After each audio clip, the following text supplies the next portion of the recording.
இங்கே வீடியோ பார்க்கலாமா? இன்றைக்கி என்ன வீடியோனா மாவு அரைக்கிறது. மாவு ஊற வச்சுருந்தேன், அரிசி மாவு, உளுந்து, அப்புறம் வெந்தயம் ஊற வச்சுருந்தேன், ஒரு ஸ்பூன் அளவு ஊற வச்சுருந்தேன்.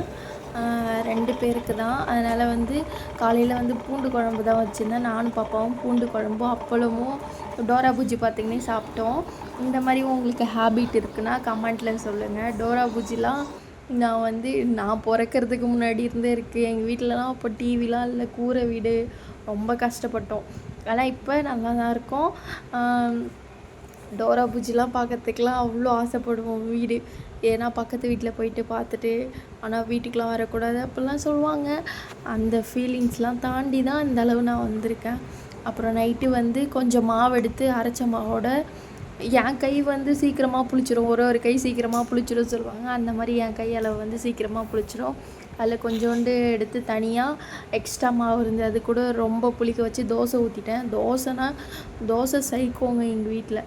நாங்கள் எல்லாருமே தோசை தான் விரும்பி சாப்பிடுவோம். அதனால் தக்காளி சட்னிக்கு தான் ப்ரிப்பரேஷன் பண்ணேன். 2 வெங்காயம், 2 தக்காளி, 2 கார மிளகா, அப்புறம் பூண்டு ஒரு 3 பல் பூண்டு, கருவேப்பிலை, இது எல்லாமே எடுத்து வதக்கி நல்லா அரைச்சிக்கினேன். மிக்சியில் அரைச்சிட்டு நல்லா கலர்ஃபுல்லாகவே இருந்தது. கலர் எதுவுமே ஆட் பண்ணல. இது நாம் வீட்டில் ரெடி பண்ணுறதே தான். தாளிப்பு கொடுத்துக்கலாம். எண்ணெய் ஊற்றி கடுகலப்பு போட்டு கருவேப்பிலை போட்டு நல்லா தாளித்து ஒரு கொதி வர மாதிரி விடணும். அப்படியே ட்ரான்ஸ்ஃபர் பண்ணிடலாம் வேறு பாத்திரத்தில். இது சூப்பராகவே இருக்குங்க அந்த சட்னி. இங்கே லிங்க் வேணுன்னா சொல்லிட்டு கமெண்டில் சொல்லுங்கள், நான் உங்களுக்கு லிங்க் சென்ட் பண்ணுறேன். அப்புறம் தோசை தாங்க கல் காய வச்சுட்டேன். தோசை நல்லா ஊற்றி மெலிசாக ஊற்றி அது மேலே கொஞ்சம் நேரம் சென்று எண்ணெய் ஊற்றிட்டுனா சூப்பராக முறுவலாக வரும். ஒன்றுன்னா அங்கே 10 தோசை கூட சாப்பிட்லாம், அந்தளவு சூப்பராக இருக்கும் இந்த சட்னிக்கு. அப்புறம் எப்போ இருந்தாலும் இந்த முட்டை தக்காளி சட்னி இதாங்க எங்கள் வீட்டில் கம்ஃபர்ட் ஃபுட்டு. நாங்கள் தக்காளி சட்னி, இந்த முட்டை தோசை இதுனா சூப்பராகவே சாப்பிடுவோம். அதனால் ஹஸ்பண்ட் முட்டை தோசை கேட்டாங்கன்னு சொல்லிட்டு நல்லா ஒரு மெலிசாக ஒரு தோசையை ஊற்றி முட்டை நல்லா இது பண்ணி நல்லா ஸ்ப்ரெட் பண்ணோம் முட்டையை.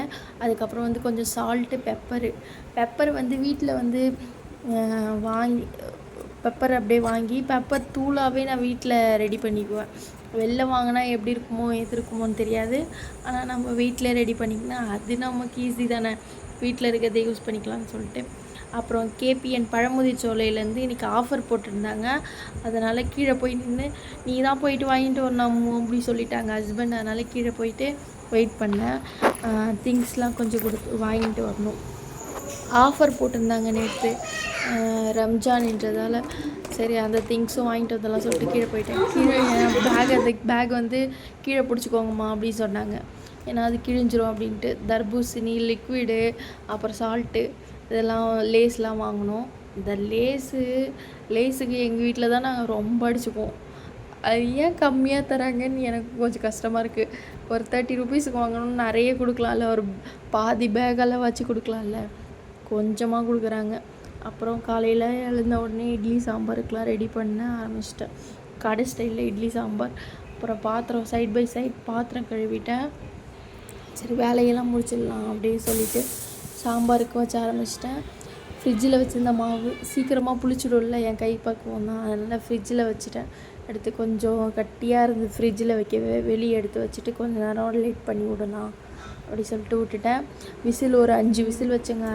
அதுக்கப்புறம் உலைக்கு வச்சிடலாம். சரி கர்ட் ரைஸ் தான் கேட்டாங்கன்னு சொல்லிட்டு ஹஸ்பண்ட் கர்ட் ரைஸ் பண்ணுறதுக்காக ஒலை வச்சு சாதம் வடிக்கலாம் அப்படின்னு சொல்லிட்டு ரெடி பண்ணிட்டேன். இது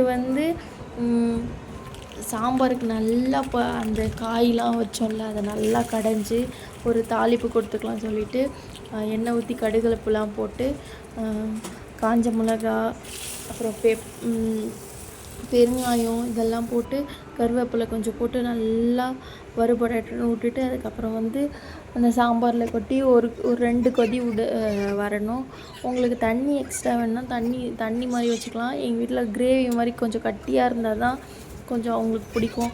அந்த இட்லியில் வச்சு பிசைஞ்சு சாப்பிட அவ்வளோ சூப்பராக இருக்கும், ரோட்டு கடை ஸ்டைலில்.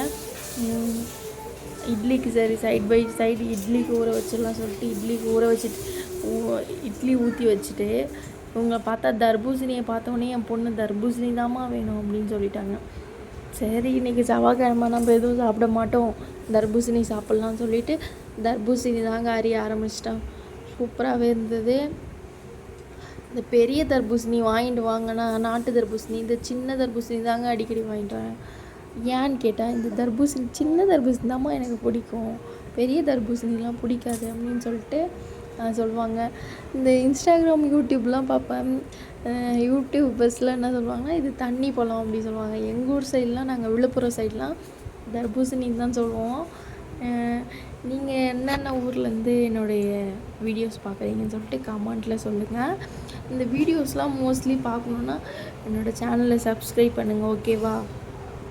அப்புறம் பாப்பாவுக்கு அரிஞ்சு கொடுத்துட்டு நாம்ளும் சாப்பிட்லான்னு சொல்லிவிட்டு காலையிலே காஃபி கூட குடிக்கல, அதனால் தர்பூசணி சாப்பிட்டேன். ரொம்ப இனிப்பாகவே இருந்ததுங்க.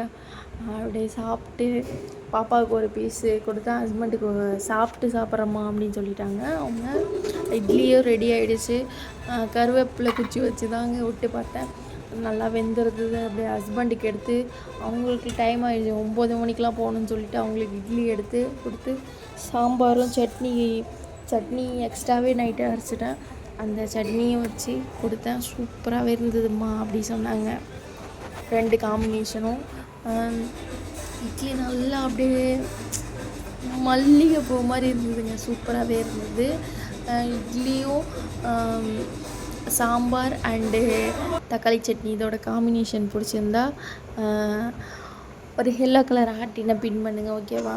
அப்புறம் வந்து கர்ட் ரைஸ் தாங்க பண்ணலான்னு சொல்லிட்டு கர்டு வந்து நான் உரைக்கு ஊற்றி வச்சுருந்தேன், அதை எடுத்து பார்த்தோம், சூப்பராகவே இருந்தது. அதுக்கப்புறம் சுட சாதத்தில் இந்த மாதிரி வீடியோஸ் பார்க்க விக்கி மோனி சேனலை சப்ஸ்கிரைப் பண்ணுங்கள். பாய்.